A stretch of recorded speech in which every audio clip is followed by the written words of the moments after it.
This is an excellent, excellent afternoon. It's a two-pronged program. One is the History Day scholars who'll be talking about their projects, and then there'll be the exhibit scholars who'll be talking about the exhibit in the museum downstairs. So two-pronged, but we promise to be done by 3:30? Okay. How about I introduce you first? And there's a little, this is a microphone. So if I talk into this microphone, you can hear me? Yes? Okay, come.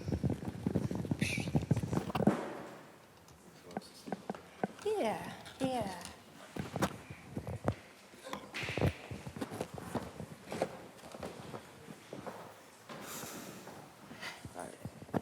Are we good to go? Are we good to start? Oh, this is Tommy, and this is Matthew. I'm just going to speak into this. Okay. Hello, everybody. As she said, we are actually brothers, and we worked on History Day together. We did what is called a group exhibit. So what happened is we collected data, and then we made like a real-life model based off of, another object that would actually, we based our project off of the Memorial Hall. It's like a tribute. Matthew, could you describe that? Sure. So we don't have our exhibit with us, but basically what we designed, or what I designed, was these 3 6-foot-tall wooden pillars that we painted black and then had on a rotating platform. So if you can imagine that on the faces that were outwards for the pillars, we put all of our information, our images, and our quotes. Yeah. So Matthew's job was making the, did you have a question? Oh, I'm sorry, yeah. So Matthew designed the actual exhibit, and I found the evidence and the images so we could back up our presentation. Our topic was the rape of Nanking, which occurred right before the start of the actual Second World War. And basically the Japanese invaded a small area of China, and then they spread out afterward. And at the time, Nanking was the capital of China. And so when they entered it, they just began killing and committing a lot of sexual violence acts and against the civilians. And we decided to focus on that because it was something that you don't really hear about that much today. And we just wanted to bring a little bit more light to it. So my job was collecting the evidence. And the thing about this event was that there really wasn't that much documentation. The Japanese military did not document it. The Chinese military was barely involved. They couldn't really take back the city whatsoever. Most of them fled or were killed. And so we had to rely on a lot of civilian eyewitness testimonies and foreigners. Some German businessmen like John Robb and people from churches were in the city at the time. And the Japanese did not really focus on them at all because they realized that they weren't the enemy that China was painted out to be. And so we used a lot of their testimonies in diaries and journals, and we used that evidence. Some New York Times reporters as well. And I also went through a bunch of Japanese newspapers of the time to gather some context because our theme was rights and responsibilities. That's the theme all the projects of History Day this year were based off of. So for the rights, we did the civilian rights violated of the Chinese citizens. And for responsibilities, the Japanese military, who have not taken responsibility, and the Japanese government as a total, they, to this day, don't take responsibility for the full extent that the event happened, saying that a lot less people died, and some claim that it didn't even happen at all. So we've also been asked to talk about how we chose our project. So for us, it's very close to home. Our maternal grandparents and their family lived very close to the site of Nanking during the event. So it's been a part of our family history for a while. But we thought it was really important because in school we felt like we had briefly talked about it, but we hadn't gone into detail, and we were sure that there must have been more information that we hadn't discussed. So we felt like it was the perfect topic for us to try and bring to light with our exhibit. I'm just going to provide a little more context for history itself. What happens is juniors at the start of the year in their history class, if they take the advanced history course, must do history fair. There are different categories. Everybody here today that's talking about history fair did an exhibit, sorry about that. But there are other categories like documentaries, websites, and even performances, which is like a live reenactment of an event. But we all did exhibits here. So we did like replicas of different objects in the world that symbolize our events. Yeah. Do you have any questions? Yes, in the back. What was, can you think of one thing, one fact that you learned that you were astonished to learn during your research? Yeah, so after the event had transpired, Iwan Matsui was found to be at fault for most of the atrocities. He was the commanding officer and of the Japanese forces, and so he was tried in the International Military Tribunal for the Far East afterwards. What we found really interesting was that he was very seldom on the site of Nanking. For most of the time, he was miles away, bedridden with tuberculosis. But still, after the event, he was charged with most of the crimes. Yeah, we did a heavy focus on the after effects because a lot of people, and if you've heard of the Nuremberg trials as well, a lot of people are just saying that they followed orders, but the Americans and the Allies after the war had to figure out who was giving the orders and who was simply following them for both Nazis and the Japanese, and that was a big, that took a big role in our project as well. We focused on Japanese involvement in Nanking as well as American involvement afterward, trying to restore order. General Douglas MacArthur took command basically of Japan and enacted a lot of reforms to prevent something like the Japanese conquest of China and other countries in Asia from ever happening again. Do we have any other questions? Yes. Where is your exhibit now, and can people go and see it? No, currently it is at our house. It's pretty heavy and pretty large, so we don't really have anywhere to display it, and it's difficult to move around. We do have images, and I believe there are some online if you want to look for them later. Where? Not quite sure. If you check the National History Day site, there may be some there. Yes? How far did you get in the competition? So we made it to nationals and we placed first in the states. And we were actually very surprised when we made it first in the states. There was some really tough competition, especially in Massachusetts. And then once we made it to nationals, we also saw some incredible projects, really. And because it was group exhibits, there were groups of 3 to 4 people working on this project for half a year. And it was just the 2 of us, but I was still really amazed with some the technical work that was being done. Yeah. Yes. How did you find your sources? Oh, so my brother made the project, so I was on the internet just combing through archives. I found a lot of propaganda posters to explain the tensions and why Japan invaded China. I also used Japanese newspaper, archives, and they all ended around 1945 just because there was a whole reform and turnover of the economy and the culture itself. But I can source a lot of evidence basically economically saying why they wanted to invade China. They didn't use any racial reasons in the newspapers that I could find, but that was what the propaganda posters were for. And we also used the diaries of leaders like Iwan Matsui and even Hirohito to explain what was going on at the time. Yeah. Yes? I don't know what non-English languages you are fluent in, but was language of the materials that you were researching, was that an obstacle, and how did you overcome it? Well, Google was actually really helpful with that. We didn't use Google Translate on it, but a lot of the websites I found actually had an auto translation button, and that was just really helpful for me. My brother did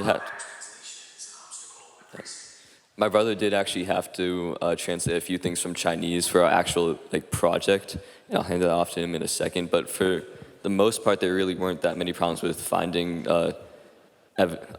texts, even if they were in Chinese or Japanese, because they could just be translated very easily. Yeah. Can you just talk about that? Yeah, so 1 second. As my brother mentioned, I did have to translate 1 or 2 documents. I'm not fluent in any sense, but I do my daily Duolingo lessons and took a few courses when I was younger, so I was able to get the gist of a few. Do we have any final questions? So you mentioned Japanese, to this day, still refuses to acknowledge the tribal name. Why do you think that's the case? Why So with the Japanese, there was a lot of changes within the education system beforehand. So they, first of all, during the event, believed that what they were doing was racial cleansing and that they were the enemy and lesser than human. So a lot of the older generation believed that it was their right.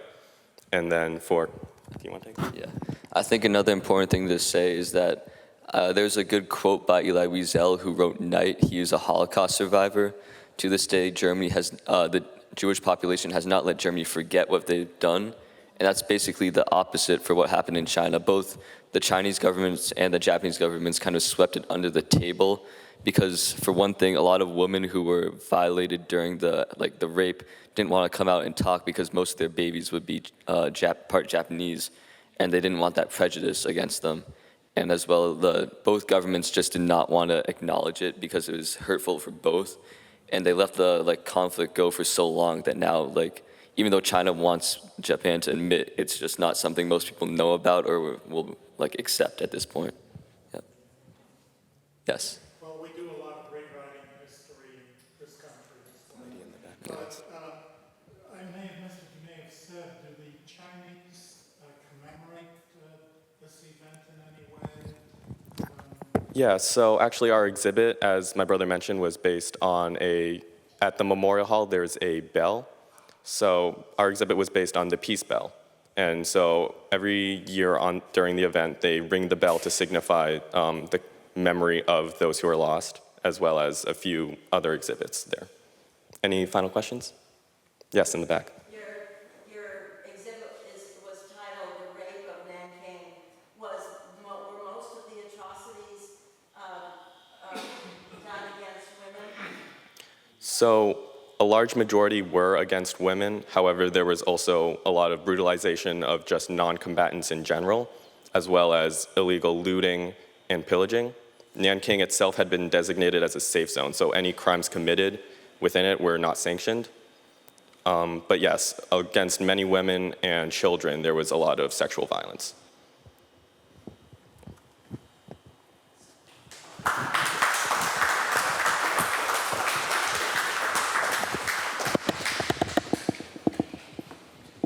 Thank you so much. I was studying up on this, as you said, it's the entire honors junior class that does this. That first part of it is required. And the school puts on the History Day Fair, and it's open to the public. So you could come in January and see the next year's projects. And I read about 100 of them. So these are 4 out of 100 that went to the top. Then, do you decide if you want to go further? Yeah, you decide if you want to go to the regionals. And from the regionals, the top people go to the state. And from the state, the top people go to the nationals. So this is, we're impressed. You do good. You do good. All righty, Angie, you want to do it? If you want to pin it to yourself, you sure can, so you don't have to hold it.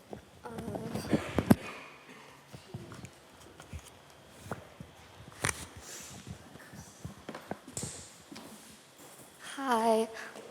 So my project was inspired by a TV show that I was watching with my mom, and it personified artifacts that were stranded overseas away from their homes. After wars and such, usually a lot of looting occurs, especially during the imperialist period of time and colonization. So usually the more powerful army would just go around and loot and take and destroy cultural artifacts.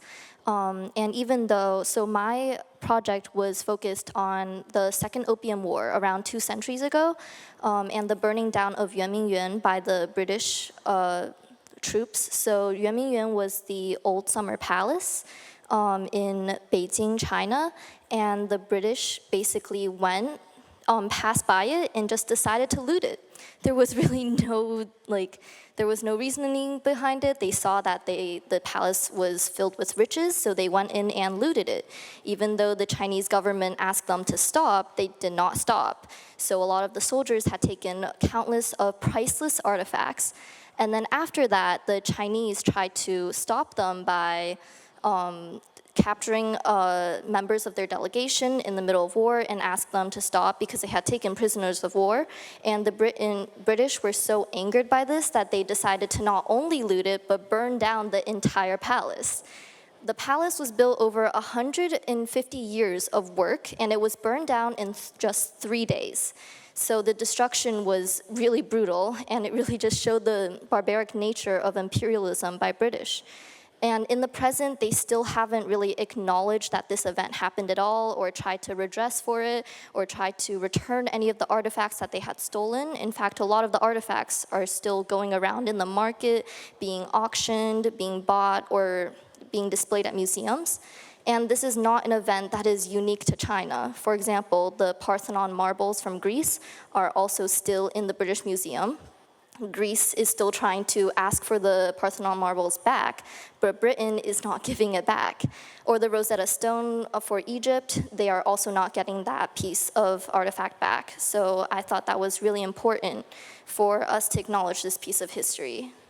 For research I mostly was just Googling because this is such a niche topic. I was just trying to find whatever I could. The best source I found was probably Lord Elgin's journal. So Lord Elgin was the British troop, or like the British general that was in charge of the looting and the burning down. He was the one who made the final decision to burn down Yuanmingyuan. And I thought that his journal was really interesting because in his journal, he expressed that he actually thought this was the right way to retaliate against China taking prisoners of war. He thought that burning down the palace was justice. And what he didn't know was that there were actually 300 palace maids, around 300, that were hiding in the palace as it was being burnt down. So their lives were lost, and the British troops would never know that.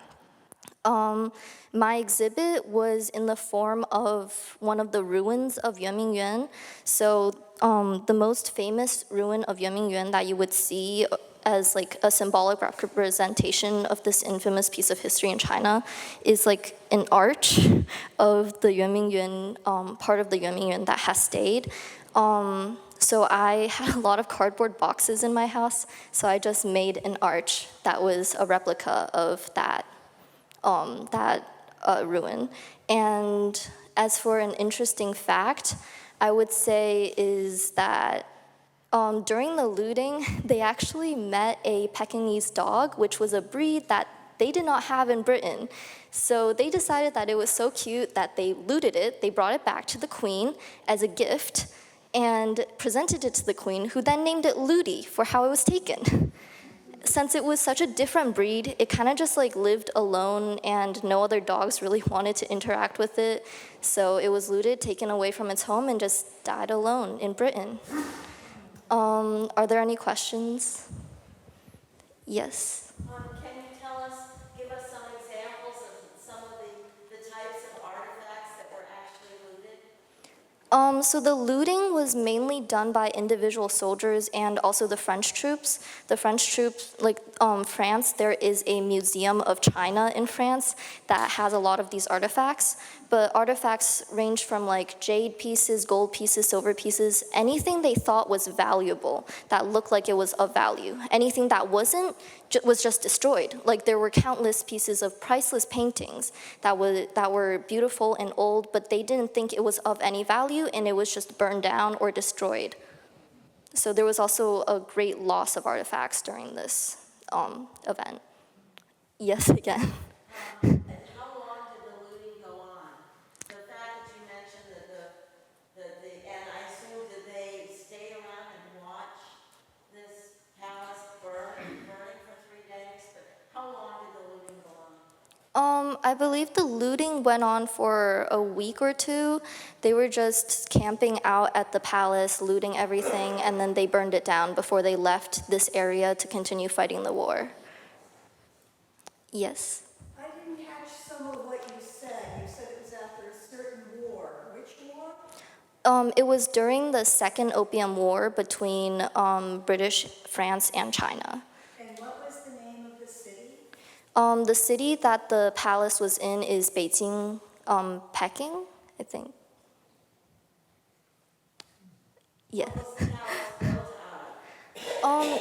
It had a more westernized part of the palace and a more Chinese part of the palace. The part of the palace that was western was more marble and like it looked very like traditional western style. It was after 150 years of careful planning and building, so that part of the palace survived pretty well. But there was also the Chinese part of the palace that was made out of wood and other components that were easily burned down, so we don't have a record of what exactly that would look like. Can one go and see, have they left, what was left after the burning? Is it there for people to see, or was it all cleared away? Is it all gone? Yeah, the ruins of the palace are on public display in Beijing. It is a tourist attraction that you can see. You can see how desolate it looks now after the burning, how empty it is. And it still has echoes of what it used to look like the beauty of the entire palace, but it's really broken now after the burning. Thank you.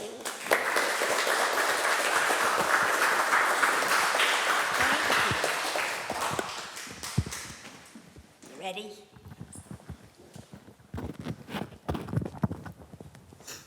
This is Abby. Abby. So I'm Abby, and I did an individual exhibit. I modeled mine after the Supreme Court. It was a poster board, and I kind of added some effects. I added some pillars and a staircase in order to just make it look more like the Supreme Court. My topic was the evolution of reproductive rights. And through my research, I divided this into the establishment of reproductive rights, the refinement of reproductive rights, and the revocation of federal reproductive rights. So I focused on three main cases. When I was doing my research, I was really interested in how this topic got to be so polarized. This is something that we read about, we hear about a lot recently, and you hear terms like pro-life, pro-choice, and everybody seems to kind of hate the other side. And I also feel like this is very relevant to my life as a young woman. I wanted to know what my rights are and what access to healthcare I have. And because of that, I wanted to delve into this topic and really understand where I stand with it and why these two sides seem to hate each other the way they do. So I started off by just researching Roe v. Wade. I went into detail about that, and I learned that Roe v. Wade established the right to an abortion and access to health care for the first trimester of a woman's pregnancy. The second trimester, the state had the right to refine some of a woman's rights to an abortion, but could not flat out ban abortions. And in the last 3 months of her pregnancy, the state had the right to choose to ban a pregnancy full out. And this was based on a concept of fetal viability, which is actually a medical term that basically says if the fetus can exist on its own, then a woman doesn't have as much of a right to terminate her pregnancy. So that was the first case that I went into detail on, and that was the establishment of reproductive rights in 1972. And then a couple decades later, this was still a controversial issue, and another case called Planned Parenthood of Southeastern Pennsylvania versus Casey came to the Supreme Court. And this was basically the states testing how much they could push Roe and basically see how many small bans and small restrictions can we place on abortion before our law gets struck down. And so this specifically was in Pennsylvania, and they tried to see can we apply certain restrictions on a woman's access to abortion, including she is required to ask her husband's permission. If she's a minor, she's required to ask her parents' permission. she's required to wait 24 hours and be informed on what she's doing, and there were some other requirements. The Supreme Court struck down some of the requirements and upheld the husband, like you have to inform your husband. And this basically showed, this was a refinement of federal reproductive rights because it showed that the states could get away with pushing Roe to some extent. However, overall, the Supreme Court did uphold Roe v. Wade. In the third case, this was in 2022. This is what probably got me into this case. It was very recently. This was the Dobbs versus Jackson Women's Health Organization case in which the Supreme Court overturned Roe v. Wade. It was actually interesting. I didn't realize that there were two separate votes. There was a 6-3 vote in which they upheld a law, a Mississippi ban on abortion, and then there was a separate vote which was 5-4, which was very close on whether they should overturn Roe and the precedent set by Roe. And the reason that they overturned Roe was based on the idea that so Roe was grounded in the 14th Amendment's right to privacy. And even though abortion wasn't explicitly stated, Roe determined through previous cases that abortion was involved, basically, even though it wasn't specifically mentioned in the Constitution. And in the Dobbs case set a much more strict interpretation, and they basically stated that since abortion isn't specifically mentioned in the 14th Amendment, it is not protected by the 14th Amendment. Through my research, I found a lot of different sources. There's a lot of opinions out there on this topic, and I read some of the Supreme Court cases, including majority and dissenting opinions for the three cases.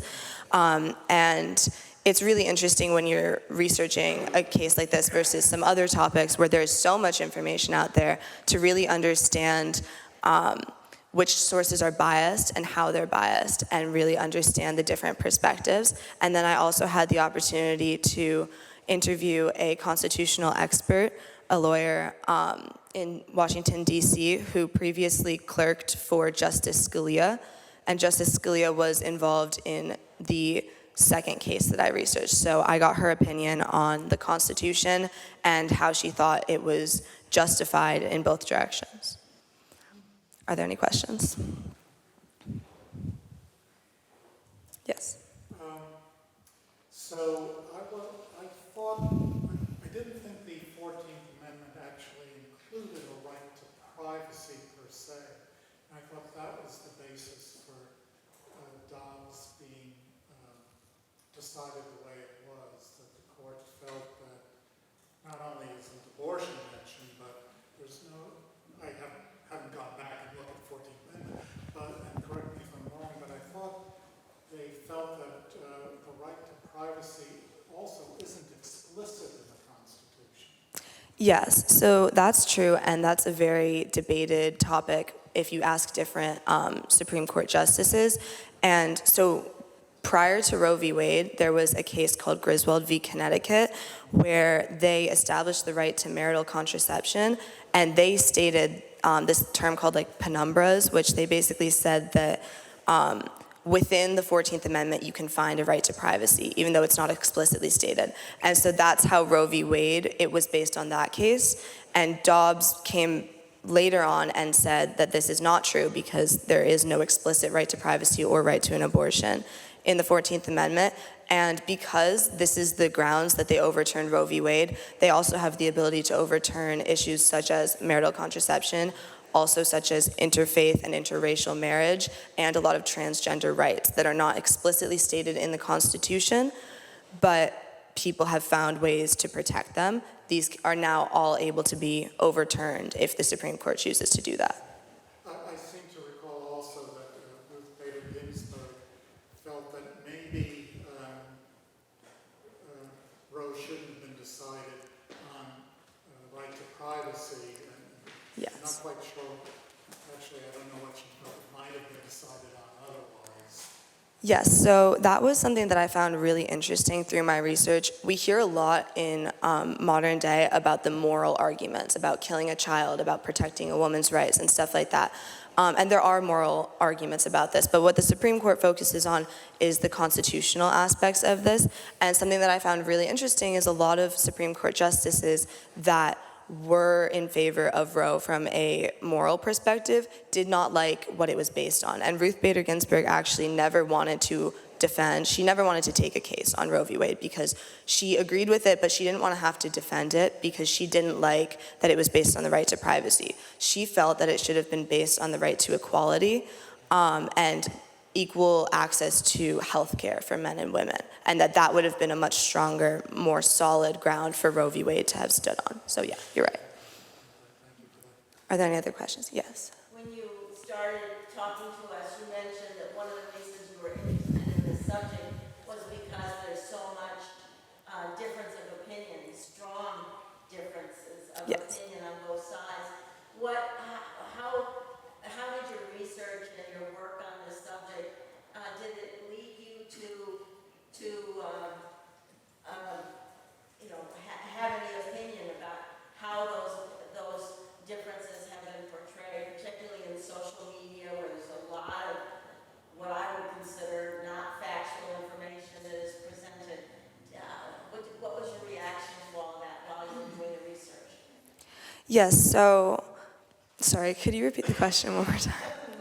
I'm just curious because you mentioned that one of the reasons that you were interested in this topic was because there were such strong opinions on both sides, and was wondering how you're doing research and seeing those strong opinions in different aspects, whether it's social media or in reading articles about it, etc. How did it affect you personally as you were doing the research? Yes, so for me, it definitely made me realize that people who have such strong opinions on this topic, a lot of that comes from a lack of information on the entire topic. I didn't understand when I went into it the constitutional aspects of it or the other topics that it can extend to.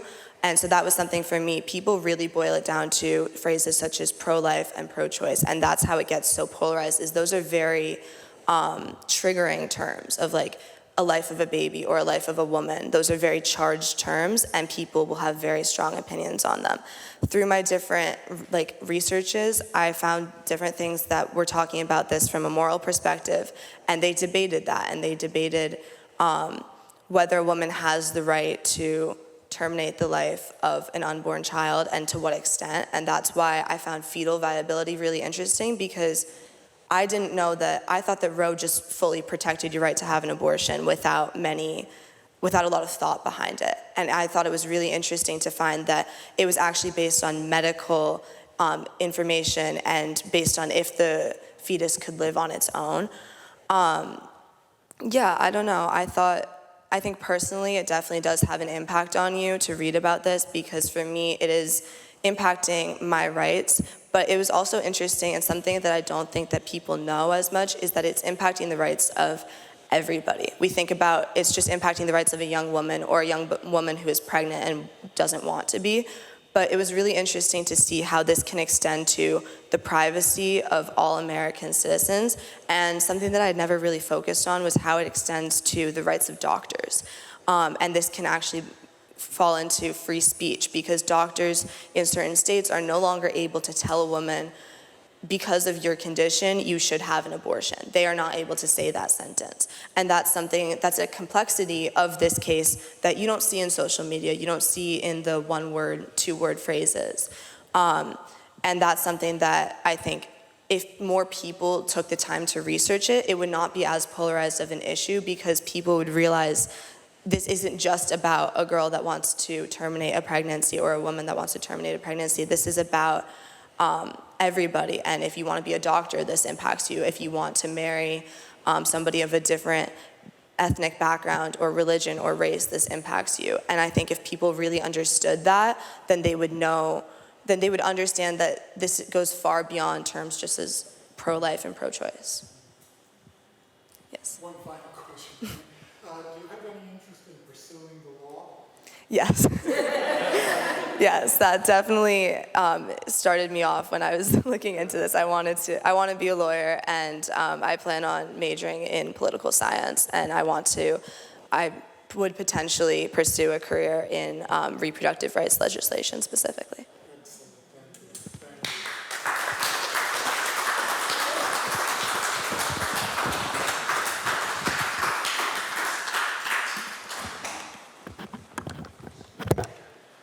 What a delight. What a delight. Thank you so much. The Historical Society really supports and applauds your work and your dedication and your willingness to research so thoroughly. We have a gift for each one of you.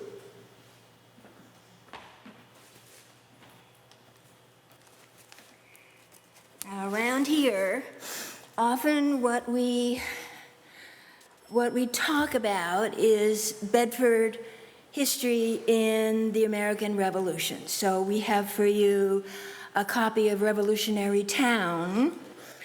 And the key to your something, you can work on this, a keychain that says, I love Bedford.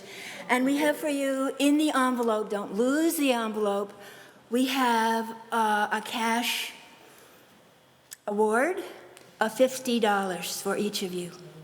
This is for Abigail. Abigail Cutrona. Yes. Abigail Cutrona. Thank you so much. Oh, you're welcome. And Angie Chen. You're welcome. And Matthew Mahoney.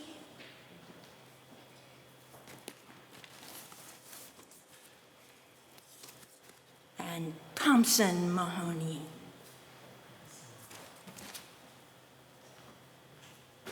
One more time.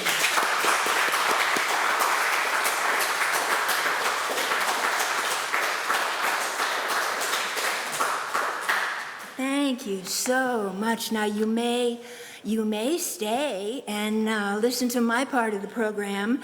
If you have homework or something like that you need to go home and do, you are very welcome to leave us with all our appreciation.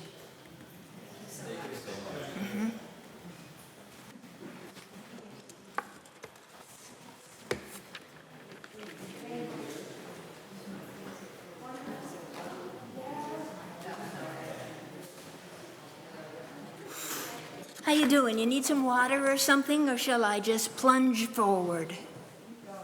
Keep going, okay. Isn't it warm? Yes, it's very warm. Yeah. Yeah, we worked on the new sound system we didn't do it, the town. Now we have to work on learning how to do the air conditioner. Sorry about that. Larry.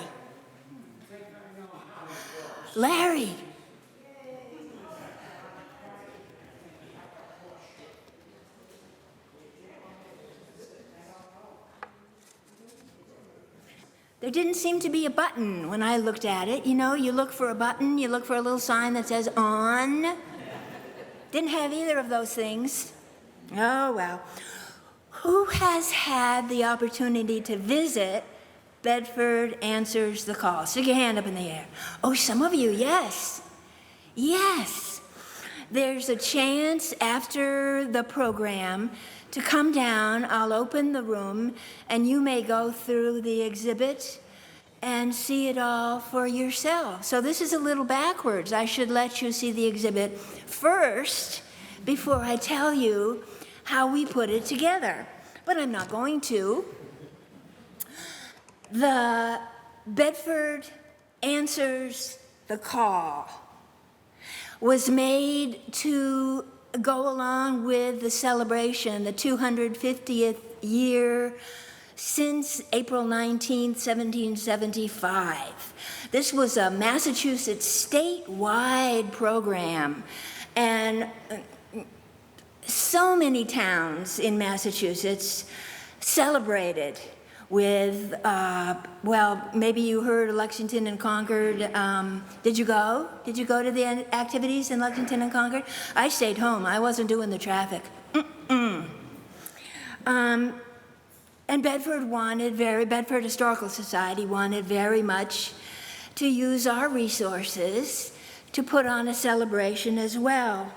There was an exhibit committee. That's me, Sandy Duffy, who is our executive administrator, and Kara Kerwin, who was also a director and a previous executive administrator. We started with a theme, and that just came early to one of them, Bedford Answers the Call. And we had an idea of what it would look like. It would have to fit in the room. You would start, there would be things to look at, artifacts to look at in display cases. There would be things to read, panels on the wall to explain what was going on, and things to hear. We really wanted there to be a sense of interactivity and not just, come and look.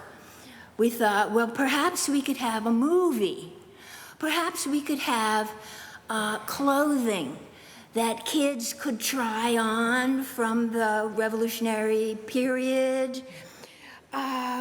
We thought and thought and thought, and finally discovered what our favorite thing was: QR codes. Do you know what QR codes are? Do you know? There are these funny little patterns that you see all over the place. Well, I didn't know this, but Sandy and Kara did. They can link to a printed something or other, but they can also link to a recording or to a visual movie. We never would have done our own. Noah, go home and tell everybody we couldn't have done it without the Bedford TV. We wrote a script. I recorded it. And when you come, if you have your phone, and if you don't, we have a tablet, so you actually can. We insist you see. You just go on your phone, and come on, you can do it. All right, I'm going to do it again. Oh, please. Oh, please.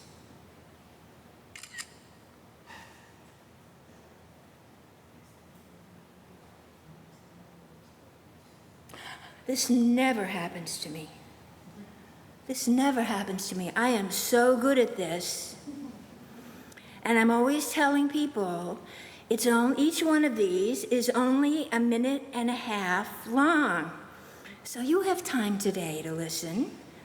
You have time today to listen. All right, one more time.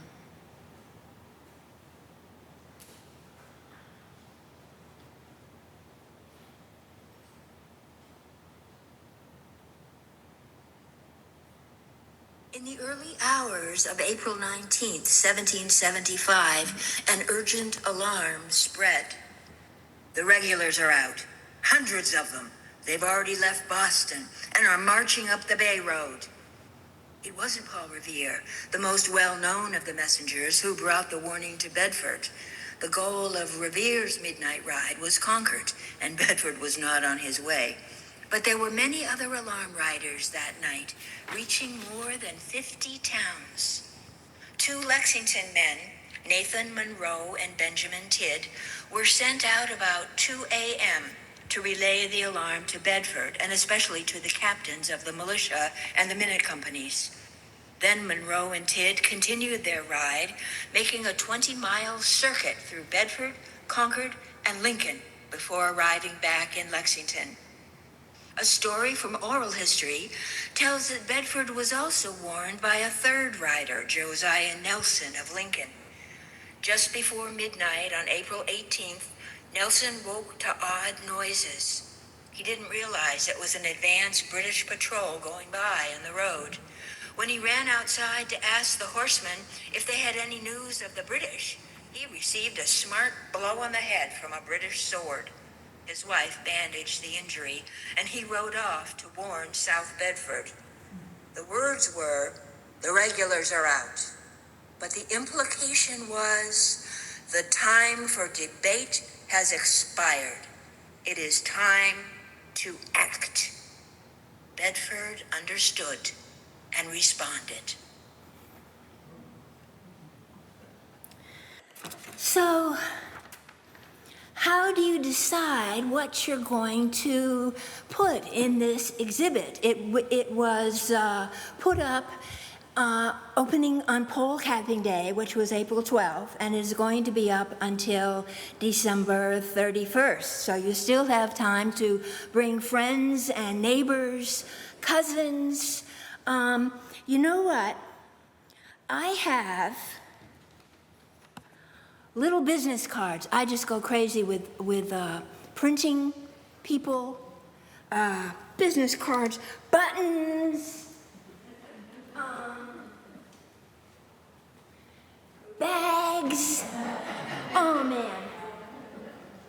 So I made some cards, and on the back it gives the hours of the museum. I'm going to pass them out to you.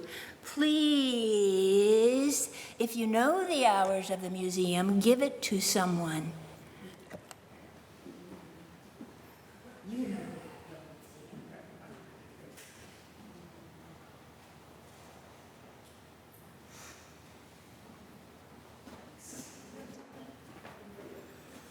Well, we started with the artifacts.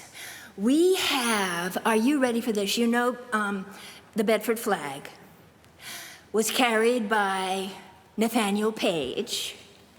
We, the Bedford Historical Society, have Nathaniel Page's musket. Isn't that amazing? We have his musket. So when you first come in the door, just about the first thing you see is this musket that was donated to us by someone so generous as to give us our hero. We decided it was very important to have the exhibit be more than the Bedford flag. If Bedfordians know anything about the American Revolution, they know the Bedford flag. What else was going on? What else was going on? So we wanted to include what Bedford was doing, and we wanted to include the things that were leading up to it, not just, well, on the 18th of April in 75, we all marched up the road and went to the bridge. What led up to this? We had a really good time researching. Now, this is the royal we, because I did most of the research. The other two knew the collection, knew what we had, and were able to, between their knowledge of the collection and searching through our database, every item in that collection is cataloged. And we can go in on the computer and put in Revolutionary War, and everything will come up. It's wonderful. Let me see. We had to do the museum, and we also had to do a satellite display at the Bedford Public Library. So we had to think about downstairs, filling the rooms, and also at the Bedford Public Library. So next time you're at the library, when you go in the Mudgeway door, look to the right and look to the left. There are display cases there. The subject is the modern Bedford Minuteman Company.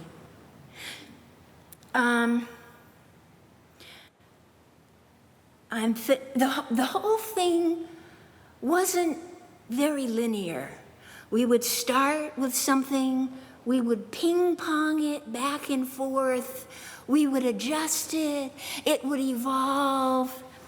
We planned for it to take us 5 months to make this exhibit, and it did. We started in November, and we finished at midnight on April 11th. I tell you, we were just barely making it. One of the things that was very important once the research was, well, not done, it was in process, and we'd have something written up, a panel, we'd have to give it to Jan van Steenwijk, to lay out, to do the graphics, to do the printing of, and to make sure they had it right. They don't always have it right. Would you like to come and talk about that process of what you did? Oh, well, the color was very important to us. We wanted to have the white, the red, and the blue. The other two, I'm not a color person, the other two were going through color wheels, saying, all right, this would go with this, but I like this better, so let's do this, and passed it to Jan, and he made it happen. He made it happen. We would make the words, he would place them on the panel, just spaced up and down, right. The font, did you decide on the font? Yeah. It was a match made in heaven, I would say. Jan can make anything look good, and he did. When you come downstairs, you'll see. We wanted to know, what was Bedford thinking of all this? You hear about Boston, you hear about Lexington and Concord. What was Bedford doing? There were only 500 people who lived in this little town. They were aware of what was going on. There was a letter that went out from the Committee of Correspondence to all Massachusetts towns saying, make your grievances, make a list of all your grievances and send it to us in Boston, and we'll present it to the governor. And Bedford town meeting formed a committee, made the grievances, wrote it into the Bedford town meeting record book, which don't you wish you could see that real book? Don't you wish you could touch those pages? There's something even better. They're online. The Bedford, what's the name? Of the person who does that? Begins with an A. Archivist. Oh, the Bedford archivist, Ashley Large, got funding to put every page of all the Bedford town meeting notes online. So you can just hop right in and read it all. It's amazing what you can do these days with computers. It's amazing. So I could see that Bedford did indeed in 1774 vote to boycott tea. They voted in October of 1774 to buy some more gunpowder. They had a feeling this was coming. This isn't those innocent farmers, naive, out in the farmlands, growing flowers. They knew what was coming up.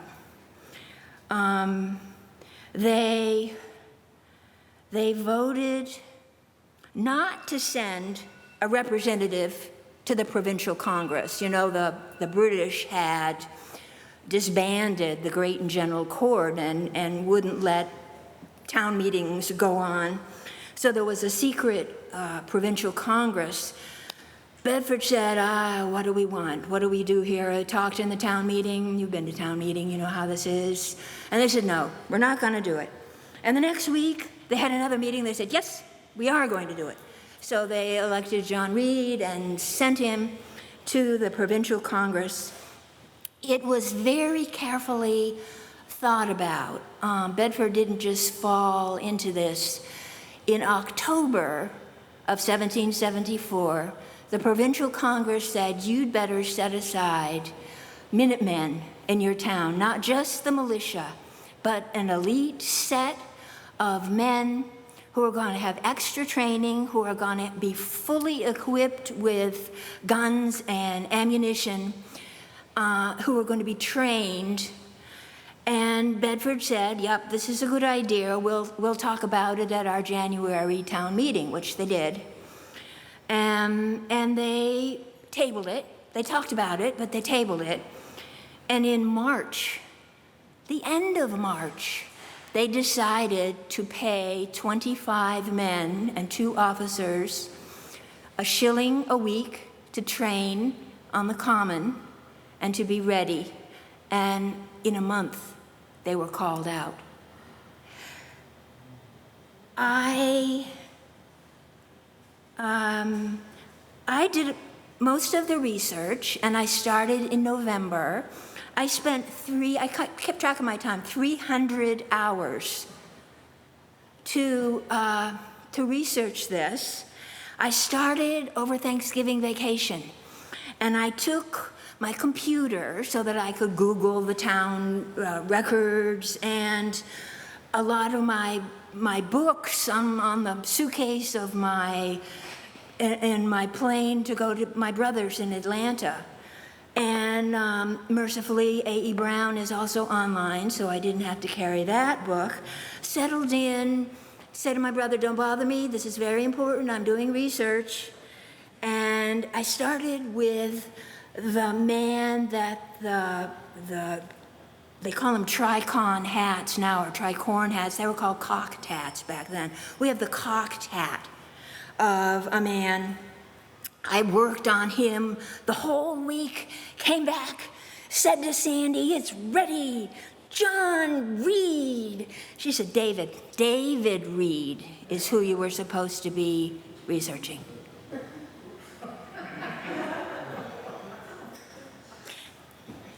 A little hiccup there.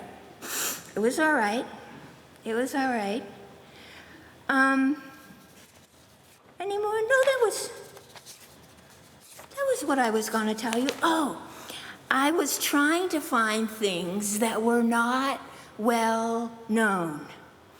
You know, in the African reservation, in the old burying ground, where are we? In the old burying ground, there is a boulder honoring 3 black Revolutionary War soldiers. What are the names?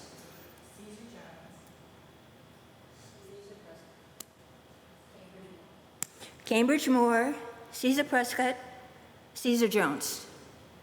There you go.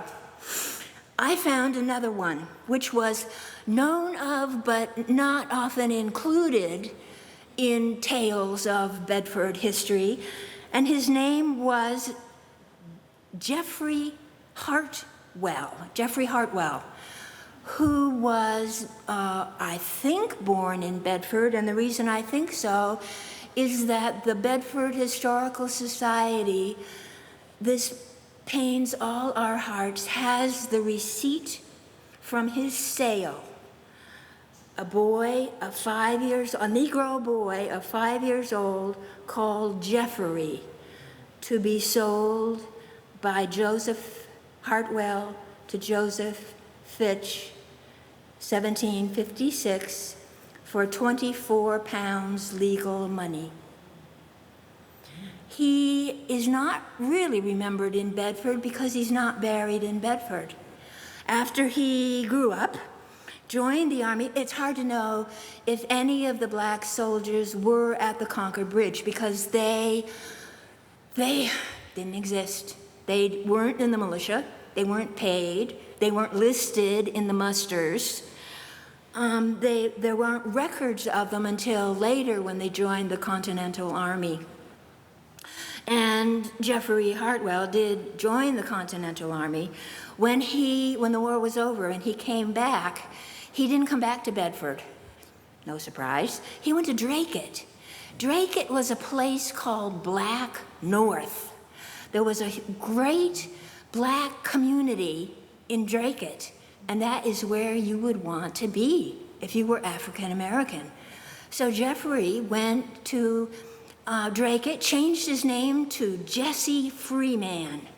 Jesse Freeman. Fell in love with a woman named Maria. she was enslaved to one of the Varnum men. Was it Joseph?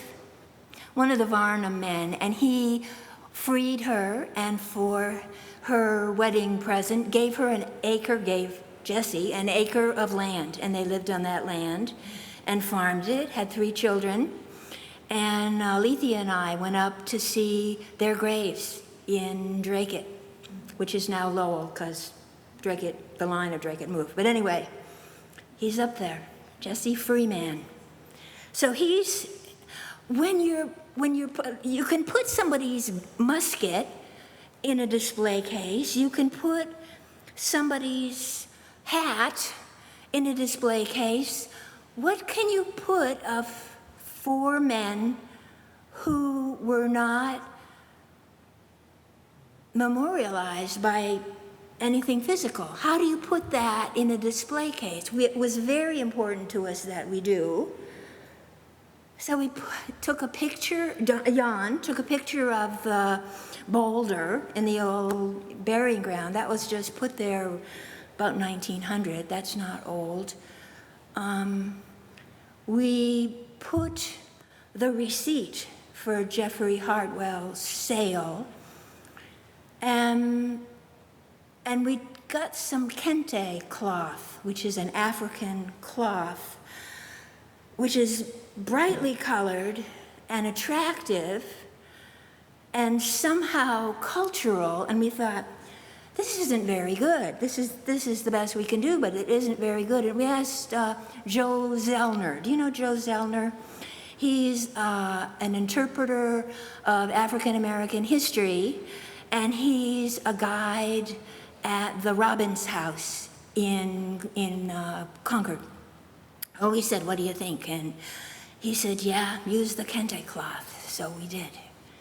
We did. The other thing we really wanted to talk about was what everybody else was doing, not the militia, not the Minutemen, not the soldiers, the black soldiers. What were the women and the children doing at home? I was stymied. I mean, where do you find, you just read a general book on the revolution and it says the women and children were cooking food at home and rolling cartridges. So we got a basket, ordered some cartridges on Amazon and some fake Johnny cakes from Amazon, and we put them into the display case. That really, it didn't do it.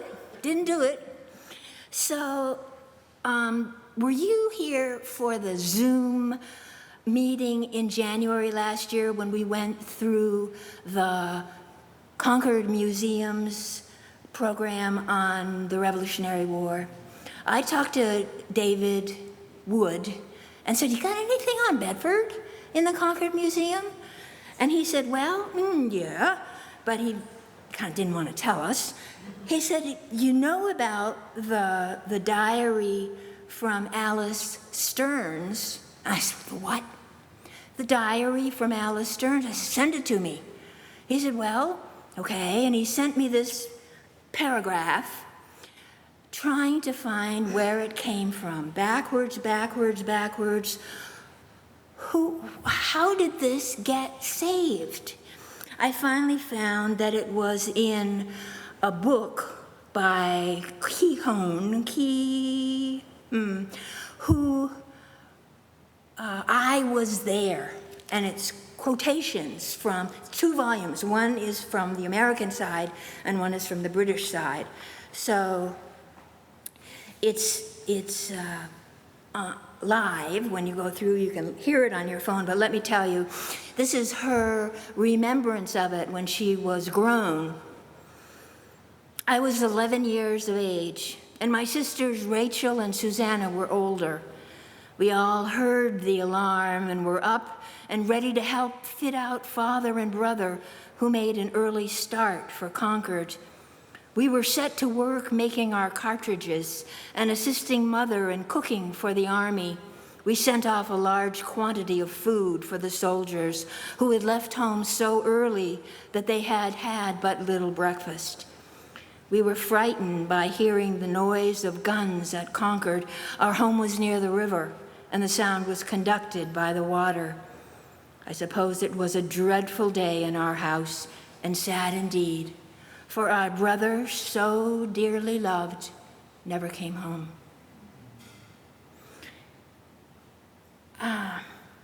Oh dear, that's not a good place to leave it, is it? Oh dear, I do programs around the town, and I was doing one for the residents down on South Road, the retirement living place. I was doing one, did the Underground Railroad go through Bedford? And people came up to me afterward, yes, that was very nice. And one man came up to me and said, "What's your name?" And I said, "Sharon." He said, "Sharon, next time, happy stories."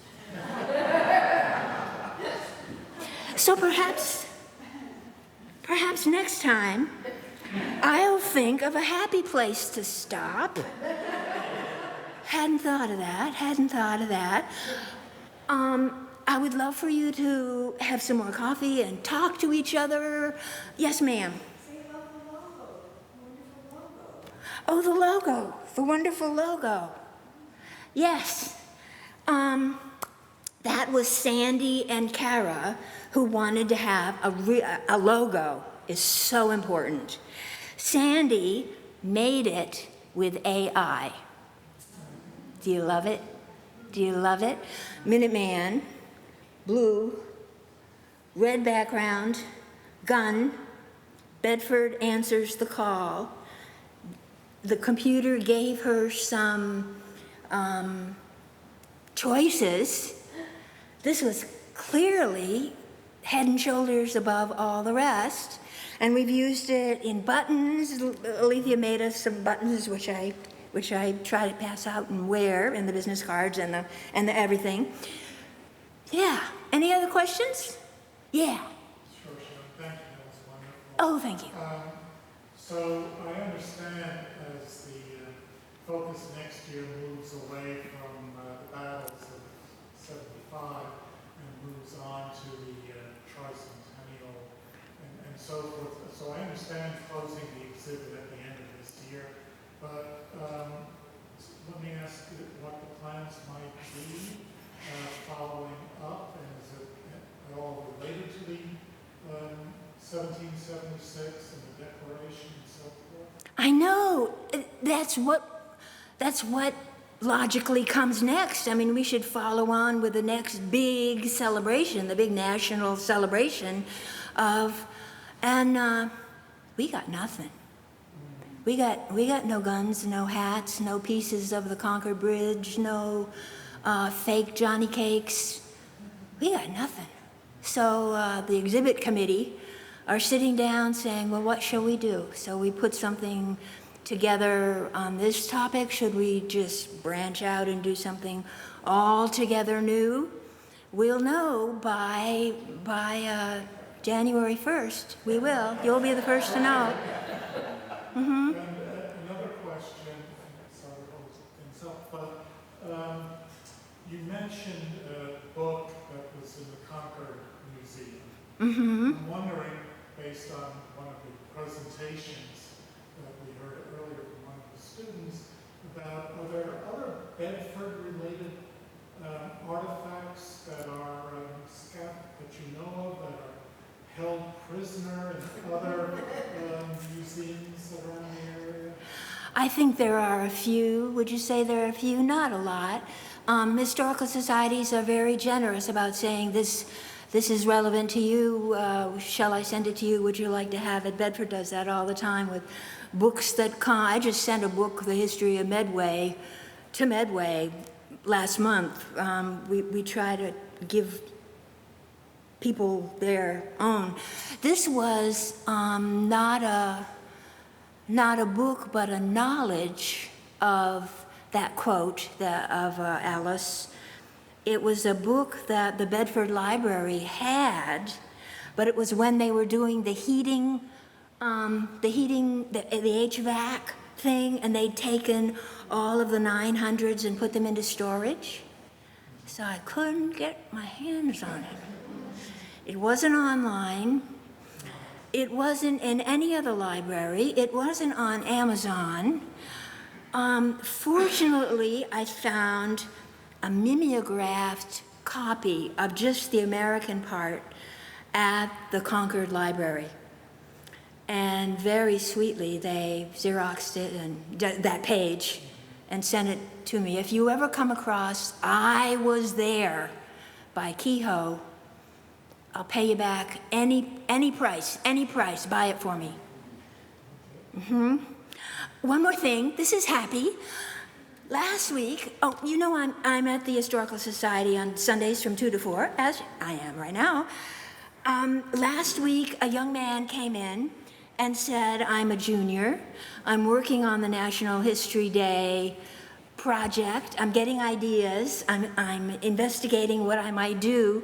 Show me around what you have about Bedford in the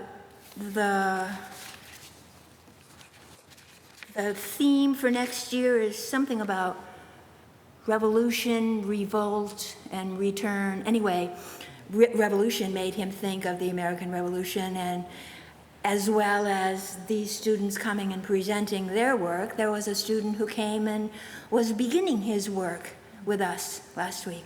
That was awful nice. Thank you so much for coming and sitting in the hot. Yeah.